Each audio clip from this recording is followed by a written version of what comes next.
क्या आपने कभी सोचा है कि एक पर्वत सिर्फ चढ़ाई के लिए नहीं बल्कि समय को ही बदल सकता है? क्या होगा अगर आप 12 घंटे कैलाश के पास बिताएं और वापस लौटकर पाएं कि आपके बाल और नाखून 2 हफ्तों जितने बढ़ गए हैं? क्या होगा अगर समय वहां तेजी से बीतता हो, या धीमा, या पूरी तरह अलग? क्या कैलाश पर्वत सचमुच भगवान शिव का निवास है जहां काल चक्र रुक जाता है, या फिर कोई वैज्ञानिक रहस्य छिपा है जो आज तक अनसुलझा है? नमस्कार दोस्तों, आज हम आपको ले चलते हैं उस रहस्यमय यात्रा पर जहां आस्था, विज्ञान और रहस्य एक साथ मिलते हैं। कैलाश पर्वत वो पर्वत जो न सिर्फ 4 धर्मों का केंद्र है बल्कि समय के नियमों को चुनौती देता है। अगर आप युवा हैं, मध्यम आयु के हैं या बुजुर्ग, यह कहानी आपको अंत तक बांधे रखेगी, क्योंकि हर सवाल का जवाब अगले सवाल से जुड़ा है। चलिए शुरू करते हैं इस अनोखी यात्रा को।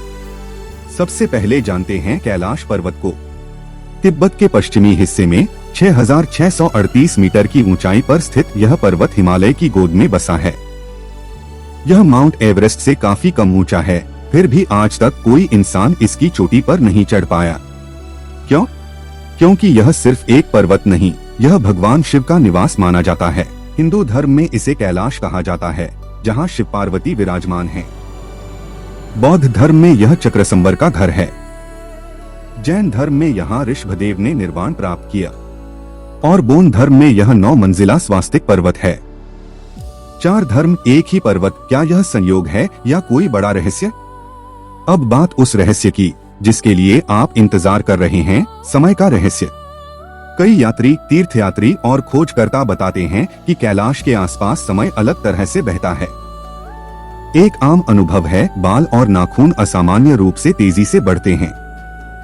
सामान्य जीवन में बाल और नाखून हफ्तों में बढ़ते हैं, लेकिन कैलाश क्षेत्र में कुछ घंटों या दिनों में ही वे इतने लंबे हो जाते हैं जैसे हफ्तों बीत गए हों। कई लोगों ने बताया है कि कैलाश परिक्रमा के दौरान 12 घंटे बिताने पर ऐसा लगता है जैसे बाहर की दुनिया में 2 हफ्ते गुजर गए हों। कुछ रिपोर्ट्स में कहा गया है कि वहां का समय तेज चलता है, इंसान जल्दी बूढ़ा महसूस करता है। यह सुनकर हैरानी होती है ना?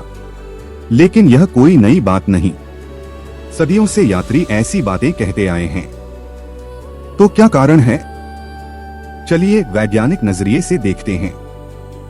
कैलाश क्षेत्र में मजबूत चुंबकीय क्षेत्र होने की बात कही जाती है। यह क्षेत्र मानव शरीर पर असर डाल सकता है, सेल ग्रोथ को प्रभावित कर सकता है, जिससे बाल और नाखून तेजी से बढ़ते दिखें। उच्च ऊंचाई, तेज यूवी किरणें, कम ऑक्सीजन और शारीरिक थकान भी मेटाबॉलिज्म को तेज कर सकती हैं, जिससे शरीर में ऐसे बदलाव दिखते हैं। यह समय का वास्तविक मोड़तोड़ नहीं बल्कि जैविक प्रक्रियाओं का असर हो सकता है। फिर भी कई यात्री कहते हैं कि समय की अनुभूति पूरी तरह बदल जाती है। घंटे मिनटों जैसे लगते हैं या दिन हफ्तों जैसे। क्या यह सिर्फ थकान है या कैलाश के आसपास कोई ऊर्जा वोर्टेक्स है जो परसेप्शन को प्रभावित करता है? कुछ थ्योरीज कहती हैं कि पर्वत की पिरामिड जैसी संरचना और उसकी ज्यामिति पृथ्वी की ऊर्जा लाइनों को केंद्रित करती है, जिससे ऐसा अनुभव होता है। अब एक और चौंकाने वाला तथ्य, कैलाश से 4 महानदियां निकलती हैं, सिंधु, ब्रह्मपुत्र, सतलुज और कर्णाली। ये नदियां एशिया की जीवन रेखा हैं। और ठीक पास में 2 झीलें, मानसरोवर, मीठा पानी, शांत, और राक्षसताल, खारा पानी, हमेशा उफनता हुआ। एक शांत, दूसरा उत्तेजित, जैसे यिन और यांग। क्या यह प्रकृति का संतुलन है या कोई गहरा रहस्य? परिक्रमा की बात करें तो 52 किलोमीटर की यह यात्रा 3 दिनों में पूरी होती है।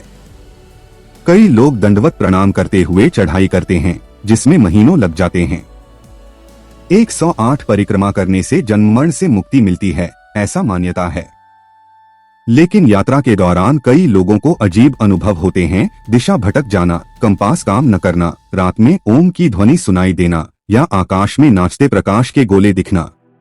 क्या आप जानते हैं कि चढ़ाई पर प्रतिबंध क्यों है?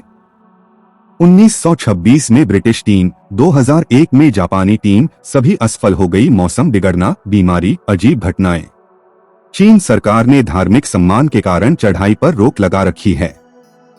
लेकिन कुछ मानते हैं कि पर्वत खुद नहीं चढ़ने देता। मिलारेपा नामक बौद्ध भिक्षु 11वीं सदी में चढ़े थे।